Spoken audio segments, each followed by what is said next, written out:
It's Mike and Mary, and it's day 2. We're back. So how are you doing? Are you keeping your attitude up? We're kind of concerned about you, and that's why we decided to do this. Because you've got a lot invested in the year 2020 already, and most of us were thinking this was going to be a rock star year.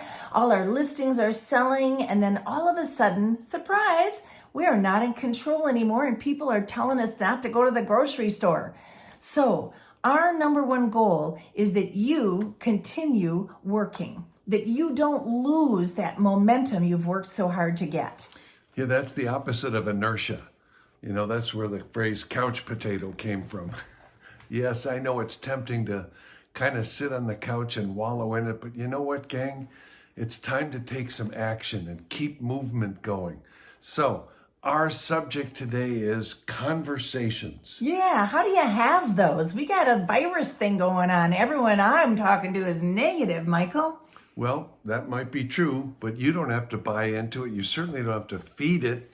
Oh, have you heard the latest bad news? Yeah. Well, no, don't listen to the latest bad news.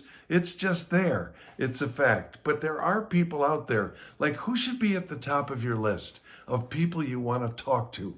I think it's people who have to buy or sell. And there are probably some of them still out there. They have to buy now or they have to sell now. Darn right. Boy, those people should be at the top of your list. Get in touch with them. You know who else I was thinking of was for sale by owners and expired listings.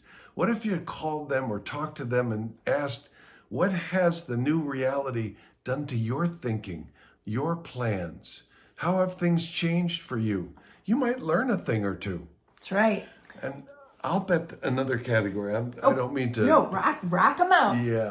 Another category is I bet you can think of about 8 people that you owe a thank you note to. Oh, yes. Right? Gratitude is the key, as you probably know, right? Being grateful in this time of adversity gives you like spiritual power. So, who have you not said thank you to? And whether it's writing a note, which is totally a cool idea because who does that? Or making a phone call. And then take the other end of the spectrum and go to video text. There's probably people in your book of business who haven't heard from you in a while. What if you send them a video text, just checking in, hope you're staying safe, thinking about you? You know, Floyd says if every time you call somebody, it's just to ask them for business, eventually they'll stop taking your call.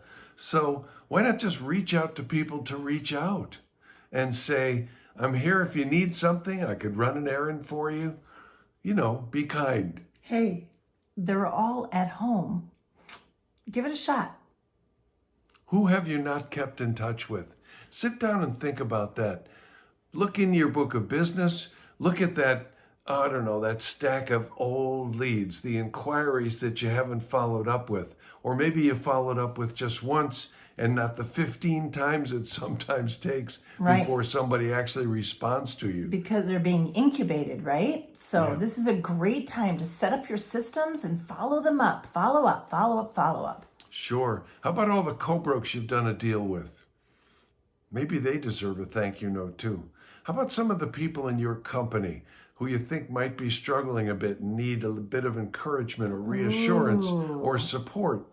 You know, reach out, have conversations, but keep thinking business as usual. Yes, with an asterisk, but we're going to keep having conversations. We're going to keep making contacts because we don't want inertia to take over. It's the opposite of fear. It's action.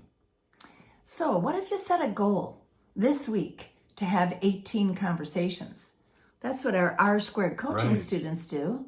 They do that every single week, all year long, other than, you know, like a vacation week or something. 18 conversations.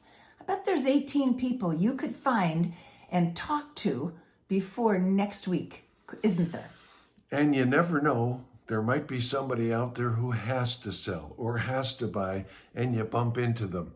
Oh, I had another idea too. All those people who told you they want to fix it up first, why don't you give them some tips? Here's what you do between now and the time this thing ends, whenever that is. That was my idea. Yeah, it's a great one, but I thought I'd share it. I'm glad you remembered it. Yeah. Isn't that the truth, though?